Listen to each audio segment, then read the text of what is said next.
Technology continues to advance at a staggering rate. Computers that were once the size of a room now fit in our palm as a wearable device. But just because we can strap a device to our body doesn't always mean that we should. Here are 10 examples of the worst wearables you definitely wouldn't want to wear.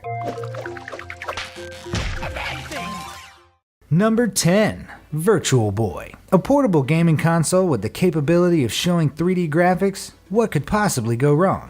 For Nintendo's Virtual Boy, everything. Released in 1995, the Virtual Boy was touted as a game changer, pun not intended, in the gaming scene due to its using 3D graphics instead of the mainstream 2D graphics other consoles used. However, it failed due to a number of reasons, with the most obvious one being that it was too bulky and heavy. But the main reason it failed is because it was a health hazard due to its poor image tracking and its predominant use of the color red, resulting in players experiencing migraines or even seizures in rare cases after prolonged gaming. Those reasons, combined with the console's steep price tag of $180, which translates to about $300 in today's money, led to it being discontinued 6 months after its release. Though it was a massive failure, the Virtual Boy paved the way for newer and better 3D and VR devices, minus some of the health concerns it introduced.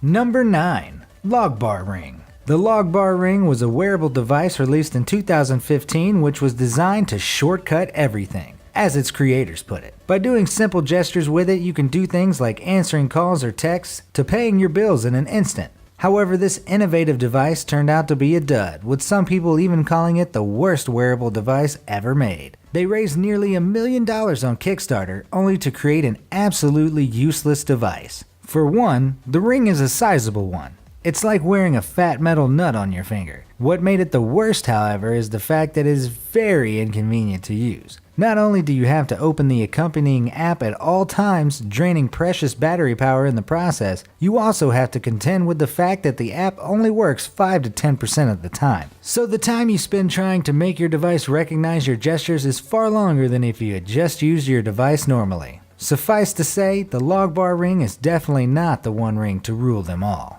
Number 8.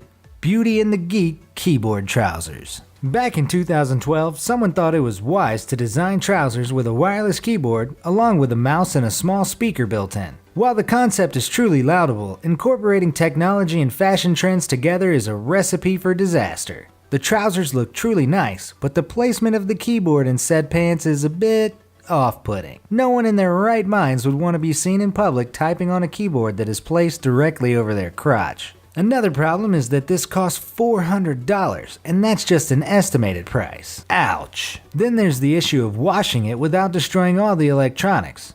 Here's a word of advice. Get yourself a pair of pants and a wireless keyboard and mouse combo instead. It's cheaper, and you'd look a lot less awkward. Number 7. Zybernaut Poma. Before Google Glass, there was the Zybernaut Poma, a wearable device released in 2002 that allowed users to perform computer tasks while on the go. This would be revolutionary if it weren't for a glaring problem. You'd have to carry a number of devices with you for it to work properly. Let's list them one by one. A head-mounted screen, an optical mouse, a portable keyboard, and the case that holds the RAM, CPU, and hard disk drive. That's a handful for a portable device. Not only that, it performs slower than an average computer, so you wouldn't be able to do complex tasks with it. Serving as the final nail in its coffin was its hefty price tag of $1,500, which any reasonable person would rather spend on a laptop with far better performance. But if you're all about that cyborg life and tripping on wires as you work, then this gadget might just be for you.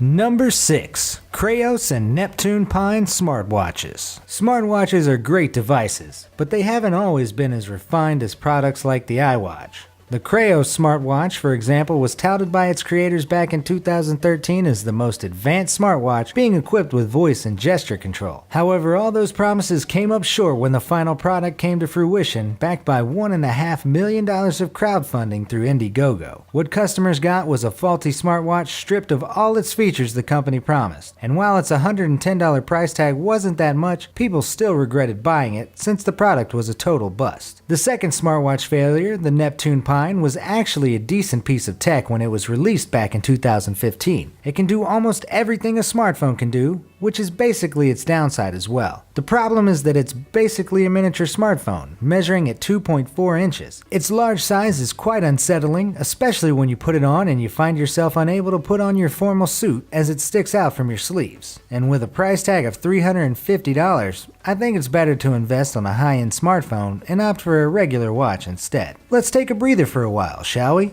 Before the introduction of these convenient wearable devices, our ancestors devised some wearables that made some people's lives terribly uncomfortable. Here's an example of one such device. Can you guess what this is? Stick around to the end to find out more about this unusual and deadly wearable device.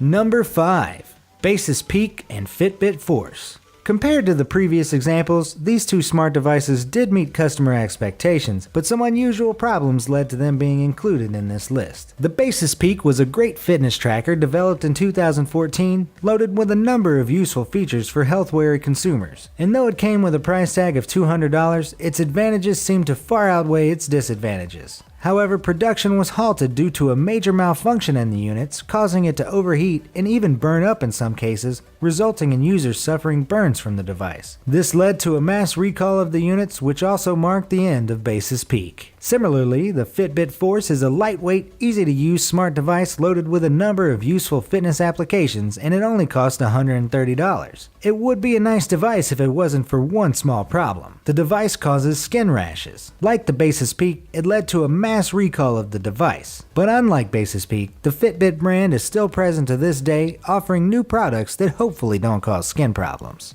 Number 4. Oakley Thump. Music players have taken the form of many different things, such as Rubik's Cubes, pens, and even action figures. So Oakley, a reputable sunglasses brand, decided back in 2004 to combine the functionality of a music player with one of their sunglasses. The end product should be awesome, right? Well, not at all. For one, you'd look extremely awkward wearing it, with the earpieces visibly sticking out. Also, you'd have to adjust the glasses perfectly in order for the earpieces to fit properly in your ear. Another problem with the device was its absurdly low storage capacity. Even if you got the 256 megabyte version, you'd probably only be able to store around 60 to 70 songs on it. And then its battery life sucked, as it could only last a maximum of 6 hours on a full charge. Versions of the Oakley Thump retailed at around $300, which is quite a steep price for an MP3 player stuck to a pair of sunglasses. My advice? Get them separately and save a lot of money in the process. Number 3. QR Tie. QR codes are prevalent today. Simply scan any code with a QR scanning app and you'll get its details instantly. So storing a personalized QR code on yourself would be a great idea, right? Like on a business card or in your smartphone or maybe perhaps a tie? Said idea was conceived by a man named Ryan J. Budke, who thought it was a great idea to put QR codes on the back of ties, so he launched a Kickstarter campaign back in 2013. Unfortunately, this Kickstarter project of his was not successful, as only 52 backers supported his project. The fact that it's easier to exchange information through smartphones or some other device may have contributed to the project not achieving its goal. Also not helping is the topless male model he used to advertise the product. Number 2. Head-mounted wearables. While some head-mounted wearables are fine and usable, this next set of wearables clearly isn't. First up is the head flap, which is basically a head mount for your phone so you can watch movies without having to hold it. That's just about it. It's as useful as the head-mounted toilet roll dispenser or the headgear that allows you to attach extra remotes in it. There's literally no reason to use this, since you'll use your fingers anyway to navigate through your smartphone. Even funnier is the fact that it costs $49, money that you can use to build your own cheaper version of head flap. Next is an even worse fashion disaster than the earlier keyboard trousers entry. The Acer Selfie Hat. Basically, it's an oversized pink hat with a tablet mounted on it, which you can use for taking selfies. This wearable, or whatever you may call it, was sold in limited numbers at London's Fashion Week by its designer, Christian Cowan San Luis. Which is good, since absolutely no one would want to be seen wearing this in public. Clearly, the creators of these head-mounted monstrosities weren't right in the head when they thought of these terrible contraptions. Number 1. Capture. A wearable device that can record simple thoughts or a loving conversation with your family and friends, that's a definite must-have. Fortunately, the device named Capture was conceived in 2013. It's a wristband that records audio for up to a minute. For those who have those rare eureka moments, this device is a godsend. If it would only work perfectly, that is. According to customer reviews, it was hard to use the device properly even after reading the instructions manual that came with it. Customers often found themselves tapping into the device incessantly without anything being recorded, as the device was mostly unresponsive. And while the accompanying application helped in alleviating some of these problems, it would have been better for people to just use the voice recorder function of their smartphones and save $100 in the process, which was the retail price of this not-so-smart device. Now let's go back to the unusual wearable device I showed you earlier. The device is called the Heretic's Fork, an instrument used to torture heretics during the Spanish Inquisition. The two-sided fork was placed between the victim's chin and chest, rendering the victim incapable of any head movement, or they end up suffering from grave but non-fatal injuries, prolonging their suffering in the process. A cruel torture device. For sure you wouldn't want to wear it in public, or anywhere for that matter. Have you worn any useless wearable devices I should have mentioned? Let me know your thoughts in the comments section down below, and thanks for watching.